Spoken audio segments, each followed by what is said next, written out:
Kaseng BJP jong ka Meghalaya kala Pynlong ya ka Lympung Iamir Jingmut banyatai sani syapang ka Waqf Amendment Bill hakajing persyang jongki banweng ya kijing sngau thu bakla syapang kane ka bill. U Vice President Barim kaseng BJP Meghalaya Pradesh u Gagan Jane ulaong baka State Unit kala yo priang ya kajing betha ka Iadei ban Pynlong ya kajing pen sngau thu pajba syapang ka bill syakinong syong shnong banweng ya kino kijing sngau thu bakla ki Iadei bat kane ka bill. Shu la Pynlong ya ka program ban kinmau burom ya ukpa ka riti sensyar ka ri u Bhimrao Ambedkar kumshi benta ban kinmau bat penpau ya kijing no sen yang jong u sha ka ri.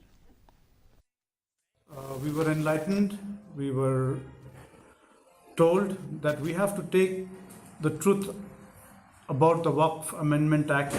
and dispel all the misinformation that the opposition is carrying out on this important act, and how the northeast, the tribal areas have been left outside the purview of the Waqf.